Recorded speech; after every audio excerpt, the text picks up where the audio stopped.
Assalamualaikum warahmatullahi wabarakatuh. Alhamdulillah. Wassalatu wassalamu ala rasulillah, amma ba'd. Jamaah rahimakumullah. Tahun kelima Hijriah itu pernah terjadi peperangan antara umat Islam dengan orang-orang musyrikin. Ketika itu pasukan orang-orang musyrikin Mekah telah bersekutu dengan kabilah-kabilah Arab yang lainnya untuk membumi hanguskan kota Madinah. Perang apa itu namanya? Perang Khandaq, perang Ahzab, perang Parit. Pada waktu itu musim dingin sekali. Dengar suara apa itu? Lonceng.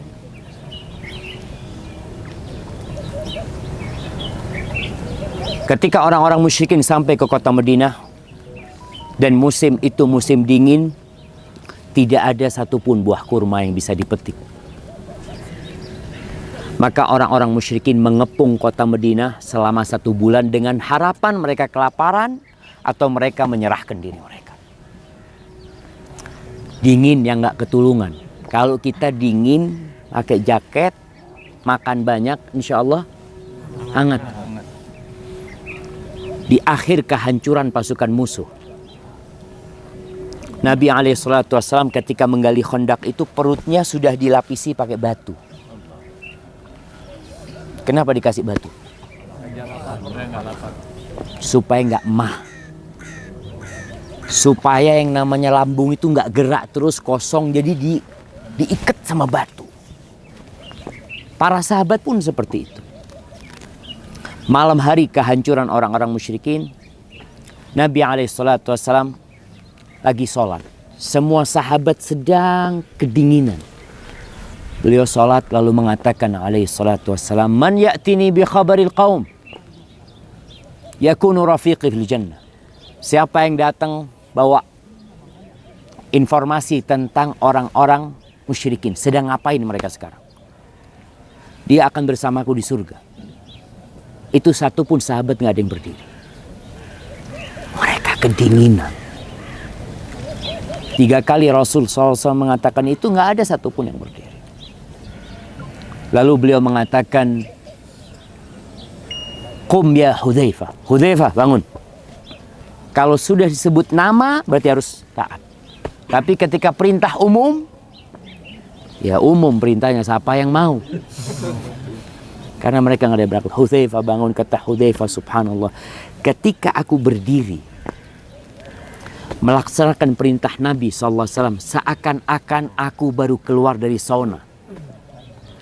Hangat.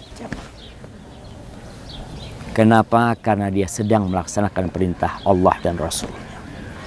Hari ini kita kedinginan. Semoga Allah Azza wa Jalla memberikan balasan kepada kita. Atas duduk kita di atas batu, kita nggak ikut perang menaklukkan Palestina pada waktu itu. Tapi kita bisa masuk dengan visa, mungkin ada sedikit ketakutan, ada sedikit kecemasan. Tapi setelah ada di dalam, ya sekali lagi pujian untuk Allah Azza wa Jalla. Cerita Masjidil Aqsa ini dari mana? Kapan Masjidil Aqsa didirikan? Pada zaman siapa?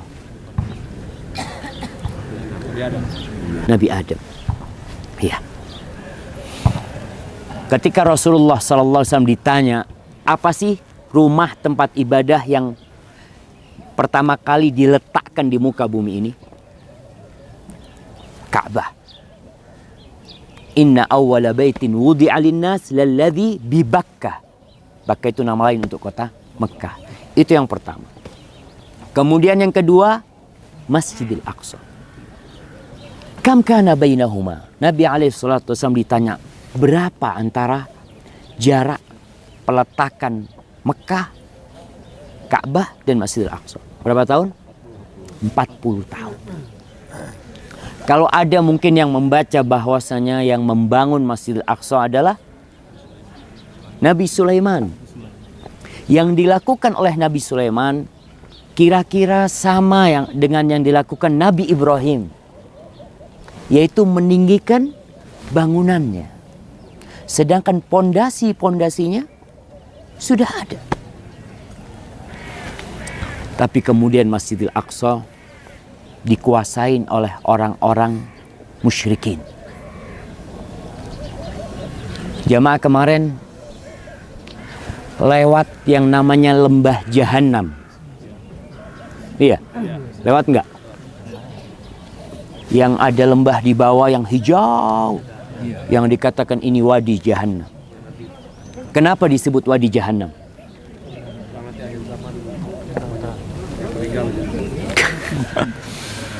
Di bawah sana itu ternyata tempat dibakarnya tumbal oleh kaum Kan'aniyin. Jadi mereka itu membakar bayi umur 3 tahun, dibakar di sana, ditaruh di satu tempat, dibakar sebagai pengorbanan mereka kepada berhala-berhala mereka. Maka disebut dengan Wadi Jahannam, neraka. Terus kapan umat Islam masuk ke Palestina? Tahun berapa? Jamaah, ini kedinginan, jadi nggak bisa mikir, Ustaz.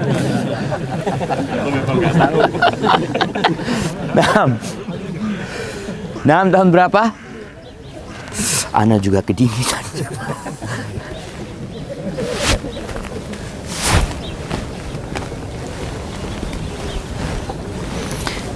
Baik, tahun berapa? Jamaah, kita datang ke Masjidil Aqsa nggak ngerti sama sejarah Masjidil Aqsa. Ngelihat turis-turis dari Australia sebelum datang ke Jawa, sebelum datang ke Bali, apa yang dia beli? Peta. Makanya kita ngelihat kadang-kala turis itu cuma berduaan, nggak pakai guide. Naik kereta, nanti naik bus, nanti naik motor, seperti itu. Sedangkan kita selalu rombongan. Nanti di sana apa katanya Ustadz, sudah. Ustadznya ke kanan, ya ke kanan. Ustadznya ke toilet, ya rame di toilet. Itu yang menyebabkan kurang berasa kita berada di tempat ini, jamaah. Duduk di tempat ini pun kadang-kala kurang. Ngapain Ustadz di sini, Ustadz? Ada orang nanti ke masjid lagi. Iya. Capek Ustadz. Memang ini tujuan kita, jemaah.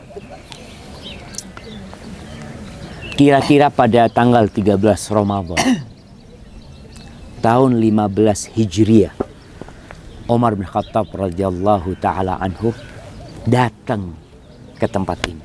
Ada yang mengatakan bulan Rajab tahun 16 Hijriah. Umar bin Khattab masuk ke tempat ini. Sebelum masuk ke tempat ini, Umar bertanya kepada Ka'ab al-Ahbar. Ka'ab al-Ahbar itu ulama Yahudi yang masuk Islam. Umar bertanya, di mana lokasi Masjidil Aqsa? Umar perlu mengecek. Kenapa? Karena Masjidil Aqsa itu sudah dikuasain oleh orang-orang Nasrani selama 300 tahun. Sedangkan orang Nasrani benci sekali dengan Yahudi. Maka Ka'ab al-Ahbar menceritakan jarak Masjidil Aqsa itu dihitung dari Wadi Jahannam, dari lembah Jahannam. Dari sana terhitung berapa meter, itulah mulai batasan Masjidil Aqsa. Umar datang masuk ke sini. Kita lihat kubah yang di belakang kita. Di atasnya ada bukit kecil. Di ujung bukit itu ada gua. Ini sempat menjadi tempat sampahnya orang Nasrani selama 300 tahun. Tempat sampah. Kenapa? Orang Nasrani balas dendam. Di sebelah sana itu ada yang namanya Gereja Kiamat. Gereja Kiamat itu diyakinin tempat disalibnya Nabi Isa alaihissalam. Ketika Yahudi berkuasa, tempat itu dijadikan pembuangan sampah oleh orang Yahudi. Jadi mereka membalas apa yang dilakukan oleh orang Yahudi kepada orang Nasrani. Ketika Nasrani berkuasa, maka tempat ini kiblat. Disebutkan di sini kiblat. Jadi orang ketika sholat di dalam sini, masuk ke menghadapnya kemana? Ke gunung ini. Jadi oleh orang-orang Nasrani dijadikan tempat sampah. Umar bin Khattab datang ke tempat ini. Kemudian dibersihkan tempat itu. Sampai ada yang riwayat Umar membersihkannya bersama para sahabat, bersama tabi'in. Dan Umar menggunakan selendangnya membersihkannya. Setelah selesai, Umar tanya, Aina nusalli? Kita mau sholat di mana? Karena kiblatnya sekarang menghadap ke Masjidil Haram. Bukan lagi ke sana. Jadi ngadepnya kemana nih? Bikin masjid di mana? Bikin bangunan ya. Kalau Masjidil Aqsa, ya sudah. Semua lokasi ini namanya Masjidil Aqsa. Tapi bangunannya di mana mau dibangun masjid? Kata Ka'ab al-Ahbar, yang orang Yahudi ini, dia mengusulkan di baliknya gunung itu. Supaya dia dapat dua kiblat. Kiblatnya Yahudi dapat, kiblatnya umat Islam dapat. Kata Umar bin Khattab, dara'atkal Yahudiyah, engkau sudah terpengaruh sama Yahudiyahmu, kata dia. Karena dia dulu orang Yahudi gitu, masih ada tuh. Enggak, dibangunlah di depan sini. Itu masjid. Itu cerita Islam masuk ke sini. Bagaimana cerita orang-orang Bani Israel sampai ke sini? Bukankah Bani Israel sudah pindah ke Mesir? Nabi Yusuf alaihissalam hidup di Badiah, ya, di kampung Palestina sini. Kejadian bagaimana 11 saudaranya atau 10 saudaranya kemudian menjual Nabi Yusuf alaihissalam. Nabi Yusuf dibawa ke Mesir. Kemudian di situ pada akhir ceritanya beliau menjadi salah satu pejabat negara. Ketika menjadi salah satu pejabat negara, semua keluarganya dibawa ke Mesir. Itu kisah kenapa Bani Israel ada di Mesir. Di sana mereka hidup. Sampai Nabi Musa alaihissalam. Kejadian Nabi Musa berdakwah. Tapi ternyata Fir'aun dan orang-orang Egypt pada waktu itu tidak mau mengikuti dakwah Nabi Musa. Akhirnya Nabi Musa pergi meninggalkan Mesir. Menuju ke Palestina. Menyeberangi lautan. Malam hari Allah mengatakan kepada Nabi Musa alaihissalam, fa'asri bi'ibadi laylan. Kalian berangkat, Musa, engkau berangkatlah bersama hamba-hambaku di malam hari. Kalian akan diikutin. Allah sudah menyebutkan kalian akan diikuti. Nabi Musa keluar. Berapa jumlah Bani Israel? Riwayat itu banyak sekali. Sampai ada yang mengatakan 600.000 jumlah mereka. Ada yang mengatakan kurang dari itu. Tapi jumlah yang banyak sekali. Ketika jalan, mereka tersesat. Di malam hari ini jemaah. Nggak tahu jalan mau kemana. Nabi Musa bertanya, kita kok bisa tersesat? Kenapa itu? Sesepuh Bani Israel mengatakan, sesungguhnya Nabi Yusuf alaihissalam sebelum meninggal dunia, beliau itu membuat perjanjian sama kakek-kakek kita. Apa perjanjiannya? Bahwa kita tidak boleh meninggalkan Mesir kecuali membawa jasadnya Nabi Yusuf alaihissalam. Apa kata Nabi Musa alaihissalam? Waman yadri qabra Yusuf. Siapa yang tahu kuburannya Nabi Yusuf? Kata mereka nggak ada yang tahu. Di mana kuburan Nabi Yusuf? Nggak tahu. Ada satu perempuan tua renta, dia tahu. Tapi dia nggak mau ngasih tahu. Kata Nabi Musa, panggil dia. Diutus seorang, dibawa. Nabi Musa alaihissalam mengatakan, dulini ala qabri Yusuf. Tunjukkan kepadaku di mana kuburan Nabi Yusuf. Kata perempuan tua ini ada syaratnya. Kalau engkau berikan syarat tersebut, aku tunjukin. Apa persyaratanmu? Ini perempuan sudah tua renta, kalau sekarang emak-emak udah tua, kepingin muda lagi, kulitnya dikasih lotion, suntik ini, suntik itu, kepingin muda. Ini perempuan sudah tua renta. Ketika ditanya, apa syaratmu? Aku numa'aka fil jannah. Aku bersamamu di surga. Baru aku kasih tahu. Subhanallah jemaah. Dia tidak melihat kepada dunia yang begitu luasnya. Dia melihat satu. Semua akan ditinggalkan. Aku ingin bersamamu di surga. Nabi Musa merasa permintaannya terlalu besar.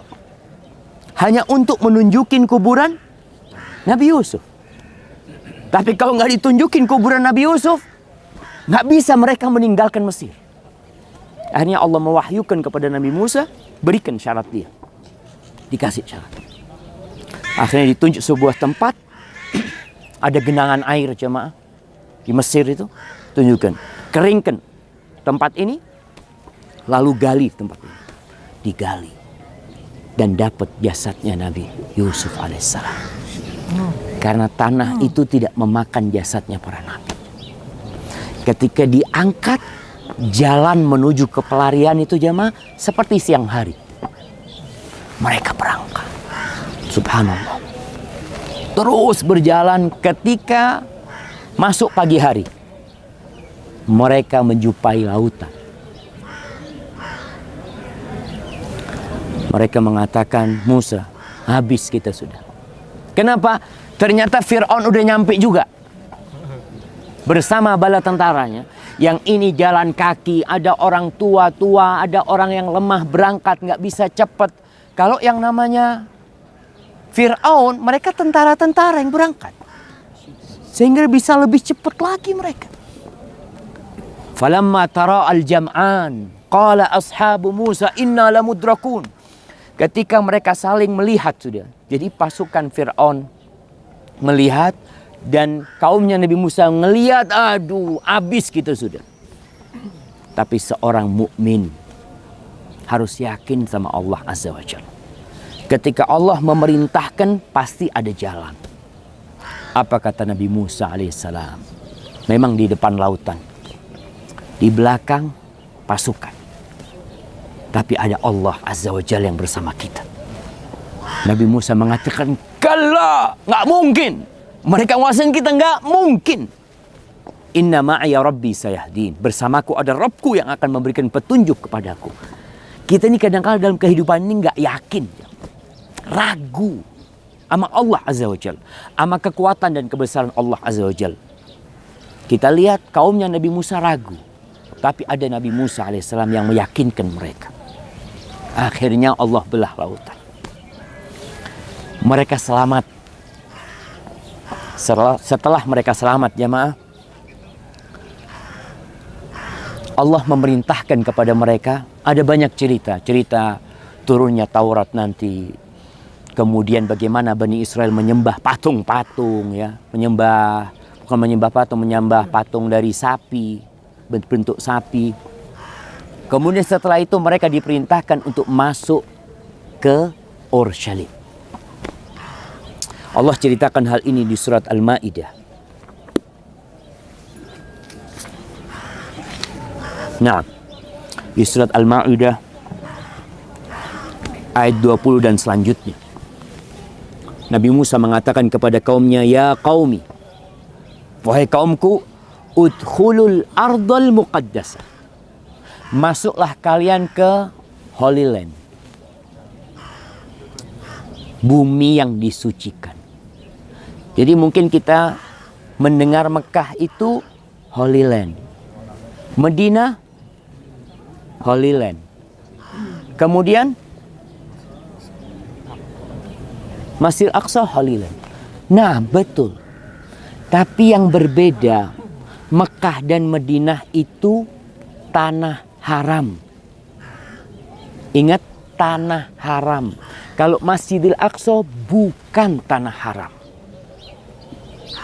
Jadi tanah haram cuma ada dua, Mekah dan Madinah. Tapi kalau diartikan tanah haram itu tanah suci, maka Masjidil Aqsa masuk tanah suci tapi tidak masuk tanah haram. Jadi bukan tanah haram. Apa maksudnya haram? Burungnya nggak boleh diburu. Di tanah haram itu nggak boleh. Umpamanya ada burung dara, kita kepingin sate burung dara tangkap, nggak boleh. Tapi kalau di tanah Urshalim boleh. Tapi itu bumi yang disucikan. Allah menceritakan hal ini. Nabi Musa mengatakan, udkhulul ardal muqaddasata allati kataballahu lakum fiha wa la tartaddu ala adbarikum fatanqalibu khasirin. Kalian masuk ke dalam sana. Jangan melarikan diri kalian. Nanti kalian akan merugi. Kalau kalian mundur, kalian akan merugi. Apa jawaban kaumnya Nabi Musa? Ini diperintahkan mereka untuk masuk. Dan sebelum mereka masuk, Nabi Musa mengutus 12 orang. Jadi Bani Israel ini terdiri dari berapa suku? 12 suku. Israel itu siapa sih jamaah? Nabi Yakub alaihissalam. 12 suku itu anaknya Nabi Yakub alaihissalam. Di antara Nabi Yusuf alaihissalam di sana ada Benyamin. Itu semua yang disebut Bani Israel. Kenapa orang Israel bangga dengan nama Israel? Mereka negaranya disebut Israel. Apa artinya Israel? Abdullah. Hambanya Allah. Artinya Israel itu Abdullah. Kalau kita lihat malaikat-malaikat namanya siapa? Mikail, Jibril, Israfil. Katanya itu Allah Azza wa Jalla. Kembali kepada 12 orang yang dikirim. Mereka masuk menyusup. Ternyata penduduk yang ada di Urshalim ini, subhanallah, orangnya gagah-gagah, besar-besar. Dari 12 orang itu balik. Mereka melaporkan kondisi negeri yang mau diserang. Apa kata mereka? Qalu ya Musa, wahai Musa, inna fiha qauman jabbari. Di dalamnya sedang ada orang-orang yang kuat-kuat. Wa inna lan nadkhulaha hatta yakhruju minha. Yang aneh apa kata Bani Israel? Kita nggak akan masuk kecuali mereka keluar. Loh, terus yang mau ngeluarin mereka siapa? Jadi mereka ini enaknya sendiri jamaah. Jadi mental Bani Israel ini, setelah mereka diperbudak oleh Fir'aun selama bertahun-tahun, puluhan bahkan ratusan tahun, jadi mentalitas mereka itu penakut. Mereka disuruh masuk. Enggak, kita nggak akan masuk. Akhirnya Bani Israel ini buat cerita yang bohong untuk melegalkan ucapan mereka ini. Disebutkan bahwasanya penduduk yang ada di sini itu ketika 12 orang itu pergi, mereka sembunyi di kebun anggur. Anggurnya itu besarnya satu biji seperti kepalanya orang. Cerita mereka. Kemudian salah satu yang sembunyi itu dipegang, dimasukkan ke karungnya anggur. Jadi menyebutkan bahwasanya kita itu nggak masuk, ya wajar lah karena besar. Ada salah satu yang paling besar. Kalau masuk ke lautan itu cuma sampai setengah betisnya. Raksasa.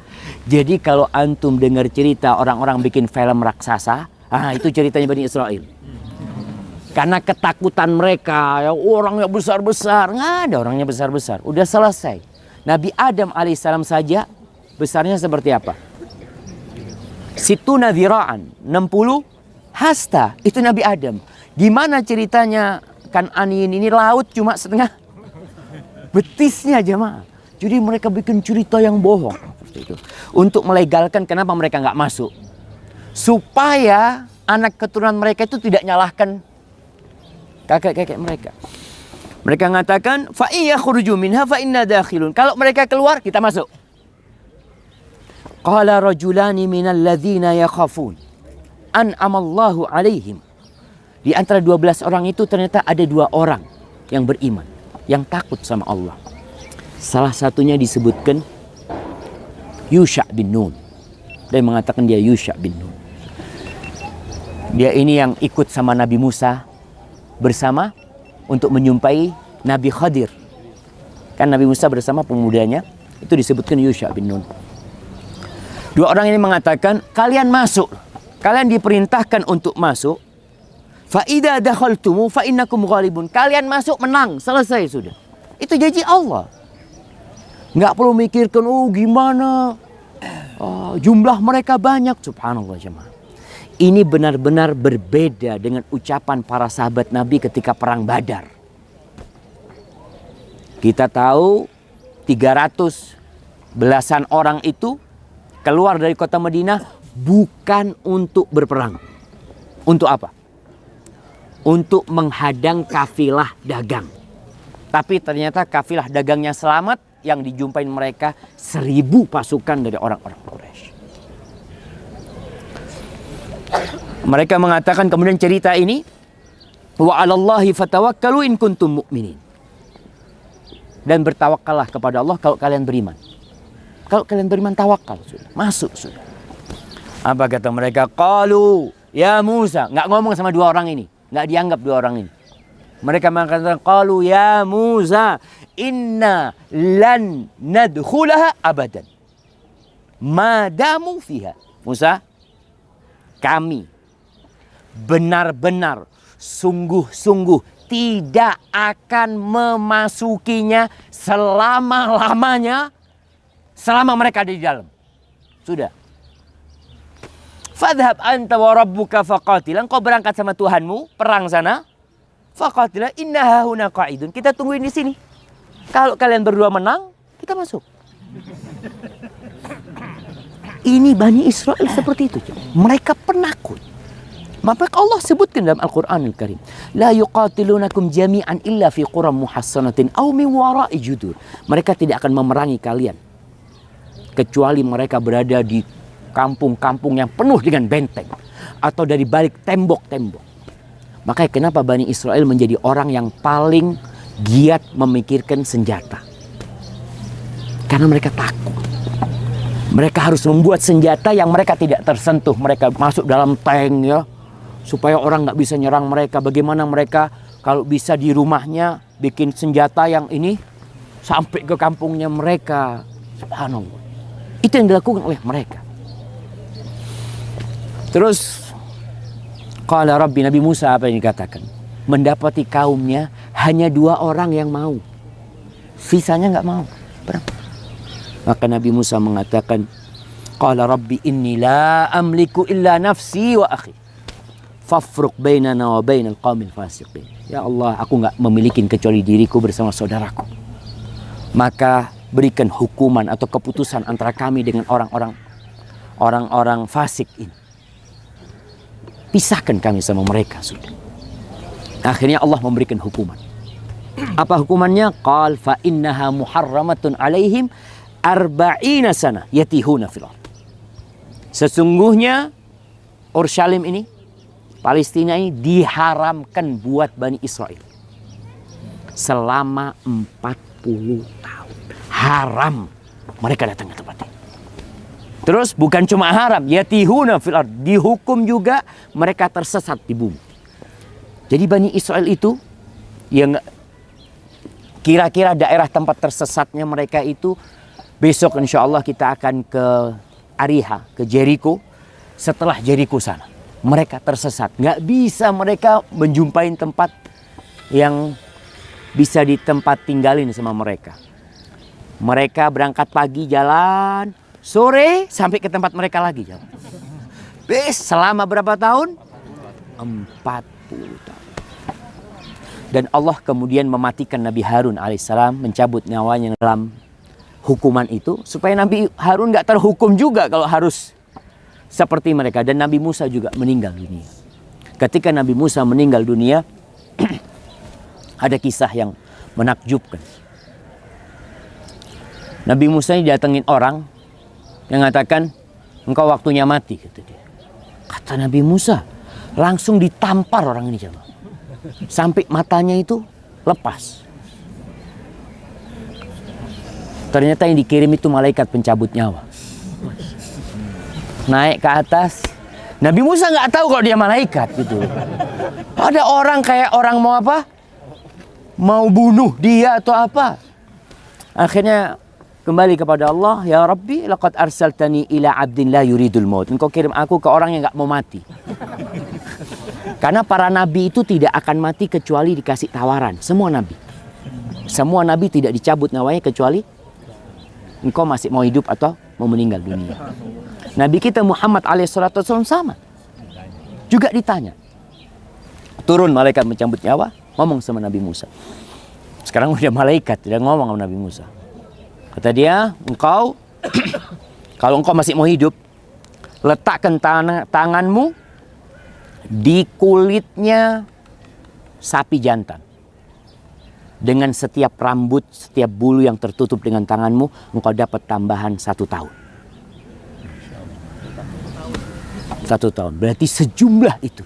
Terus Nabi Musa tanya, setelah itu, ya mati. Aduh, sekarang aja. Kalau nanti mati sekarang. Kalau sama-sama mati sekarang. Akhirnya cabut nyawanya. Nabi Musa alaihissalam. Tapi Nabi Musa minta, ya Allah, dekatkan kuburanku ke satu lemparan batu ke tanah suci ini. Ke Urushalim ini. Maka kuburan Nabi Musa itu nggak di dalam ya, tetap di luar, tapi dekat. Rasulullah Sallallahu Alaihi Wasallam ketika beliau Isra Mi'raj, ketika beliau datang ke tempat ini, beliau melihat Nabi Musa sedang sholat di kuburan. Hadisnya sahih. Kemudian Nabi Muhammad alaihissalam berangkat ke atas, di sana berjumpa dengan Nabi Musa.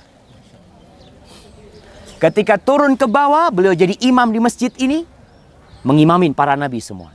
Maka alam barzakh itu alam yang kita nggak tahu, jamaah. Di situ ada Nabi Musa yang sedang sholat. Di atas ada Nabi Musa yang berjumpa dengan Nabi alaihissalam. Dan di sini Nabi kita Muhammad alaihissalam sholat mengimami para nabi. Selesai cerita Nabi Musa. Berarti Bani Israel belum masuk ke Urushalim. Belum masuk mereka dihukum. Para ulama berbincang tentang hikmah. Kenapa hukumannya 40 tahun? Supaya generasi yang tua, yang nolak itu mati. Berganti dengan generasi yang baru. Jadi kira-kira 40 tahun itu sudah muncul anak-anak yang jiwanya, mentalnya tidak seperti mental bapaknya. Maka 40 tahun. Anggap anak-anak itu umurnya 40 tahun semua. Yang lahir. Di bawah pimpinan Yusha bin Nun. Mereka masuk dari Jericho. Jadi Yusha bin Nun ini Masya Allah membawa pasukan itu untuk melakukan yang kata Bani Israil raksasa-raksasa itu. Ada 31 kerajaan yang dihabisin oleh Yusha bin Nun ketika masuk ke sini hari Jumat. Peperangan itu terus terjadi pada hari Jumat. Seperti hari kita sekarang. Sampai matahari mau tenggelam. Mereka tahu hari Sabtu nggak boleh perang. Kalau matahari tenggelam masuk hari Sabtu nggak boleh mereka berperang. Lalu Yusha bin Nun memandang kepada mentari. Dia mengatakan, ya Allah, ini makhlukmu ya Allah. Dan aku makhlukmu juga. Ya Allah, tahan nih mentari ya Allah. Jangan sampai tenggelam. Sampai kami menyelesaikan peperangan kami. Itu mentari nggak tenggelam. Sampai dikalahkan pasukan itu. Maka kemudian Bani Israel masuk ke tempat ini. Dan mereka mendirikan kerajaan di tempat ini. Hidup penuh dengan keamanan. Nanti ceritanya Nabi Daud, Nabi Sulaiman, ada di sini semuanya itu nanti. Tapi kemudian hilang kekuasaan mereka dari tempat ini. Karena dosa-dosa mereka. Insya Allah besok kita akan ceritakan bagaimana ceritanya Bani Israel bisa hilang dari Masjidil Aqsa. Umar bin Khattab ketika masuk ke Masjidil Aqsa, salat subuh beliau di sini. Salat subuh beliau membaca surat Sad. Di situ ada ayat sajdah. Beliau sujud. Kemudian di rakaat kedua beliau membaca surat Al-Isra. Cerita Isra Mi'raj dan cerita hancurnya Bani Israel. Besok insya Allah kita akan lanjutkan hal itu. Karena udah kedinginan, udah lapar. Insya Allah jamaah, jangan lupa untuk sholat duha atau sholat syuruk. Nah, harus masuk ke masjid. Salat di sini boleh karena ini masuk Masjidil Aqsa semua jamaah. Hadza sallallahu ala nabiyina Muhammad wa ala alihi washabbihi wasallam. Wassalamualaikum warahmatullahi wabarakatuh.